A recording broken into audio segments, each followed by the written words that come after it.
Je m'appelle Marie Descamps et je suis la cofondatrice de l'entreprise Club Tina.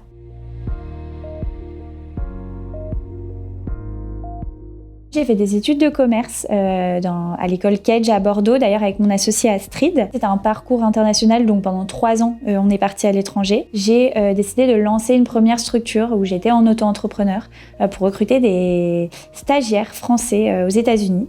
Et ensuite, j'ai décidé du coup de faire un master spécialisé en entrepreneuriat. Et suite à ça, j'ai travaillé pendant 1 an en tant que RH, mais j'avais trop la bougeotte, j'avais trop envie de reprendre l'entrepreneuriat, donc j'ai commencé à lancer un projet pendant que j'y étais encore. Et ensuite, c'était trop, j'ai arrêté pendant le premier confinement et j'ai lancé du coup la première société avec Astrid, qui s'appelle Tina, qui était une marketplace B2C de petites marques de mode éco-responsables. Et on a pivoté en B2B sur Club Tina, le projet actuel, il y a 2 ans.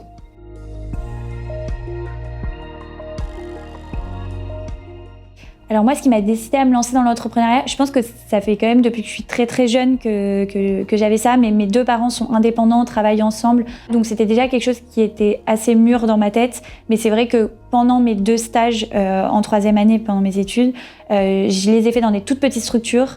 Et alors là, ça m'a encore plus donné envie et je me suis dit, en fait, j'ai pas besoin d'attendre 10 ans. Je peux me lancer maintenant, tester et au pire, comme ça, j'apprends et puis peut-être que ce sera plus tard. Et voilà, ça fait pas mal de temps.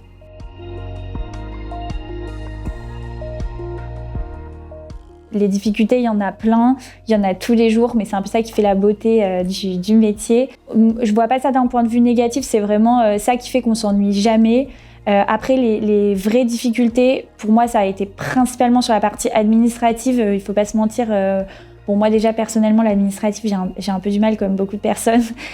Donc l'idée, c'est qu'en fait, je me forme au fur et à mesure, je m'entoure. Il faut surtout s'entourer d'experts en fait, dès le début. Et puis après, les solutions, ça se trouve. J'ai beaucoup de personnes, quand je leur dis que j'ai monté ma boîte, qui me disent « Ah, la liberté, etc. » Pour moi, c'est pas vraiment une forme complète de liberté parce que déjà, la charge mentale, on pense toujours à la société. Maintenant, nous, on a des investisseurs, donc c'est juste une autre forme de travail que celle d'être salarié. Mais c'est plutôt la flexibilité de pouvoir penser sa boîte et de pouvoir l'organiser en fonction de comment nous, on veut vivre aussi. J'aime trop ce fait de pouvoir tester tout ce qu'on veut, de vraiment être entièrement libre sur la manière de travailler, quoi.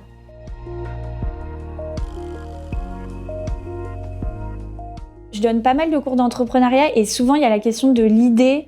Pour se lancer, l'idée, tout le monde peut en avoir et une même idée faite par 2 personnes différentes va pas du tout être faite de la même façon. Le plus important, c'est de s'entourer.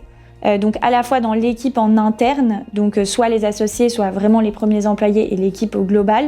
Et après s'entourer au sens global, s'entourer d'experts pour tous les sujets qu'on maîtrise pas. Donc un bon avocat, un bon comptable, un bon banquier qui nous comprend et qui nous accompagne. Moi, dès que j'ai le moindre doute sur un truc, j'appelle autour de moi et je demande. Je demande pas à tout le monde, je demande à une personne référente qui pour moi est suffisamment experte dans le sujet pour nous accompagner. Et ça, pour moi, ça fait qu'on peut quand même faire globalement à peu près tout. Tout est possible, c'est juste qu'il faut bien s'entourer et à partir de là, pour moi, on peut faire vraiment beaucoup de choses.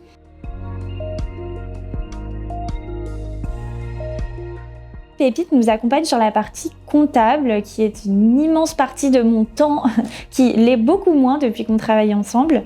Donc moi, au début, c'est moi qui faisais tout, à peu près toute seule. On avait un autre cabinet comptable avant, mais beaucoup plus traditionnel, sans outils. Et donc Pépite nous accompagne sur ça pour m'aider à vraiment avoir une vue d'ensemble, pour pouvoir traiter tous les éléments comptables et pour pouvoir vraiment utiliser les informations comptables pour gérer la boîte et adapter le business en fonction.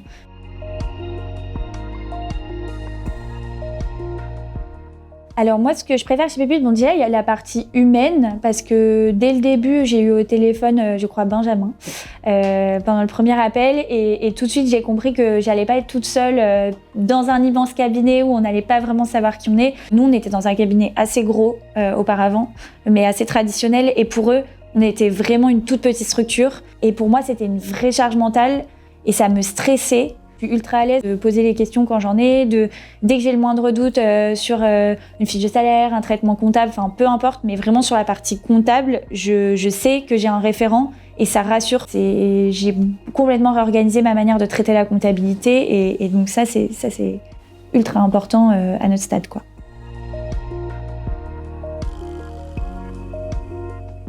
J'ai fait une erreur relativement importante sur un traitement des salaires par rapport à une ligne spécifique comptable et en fait je me suis dit bon, pas de panique, je vais appeler l'équipe et ils vont m'aider et en vrai ils m'ont dit pas de problème, on vous rassure, ça arrive à quasiment tout le monde. Voilà, il y a des trucs hyper spécifiques qu'on connaît pas. Là j'ai découvert que on n'avait pas de délai de carence dans notre convention collective alors que je croyais qu'il y en avait toujours quoi qu'il arrive. C'est le genre de trucs ultra spécifiques où moi j'ai pas le temps de me former sur tout et c'est pas mon focus. Moi mon focus là c'est de développer la boîte et c'est hyper agréable de savoir que je peux tout de suite appeler et en vrai dans la journée l'équipe me répond et me rassure sur le fait que je suis pas complètement barrée, complètement à côté de la plaque et que juste c'est normal et qui règle le problème.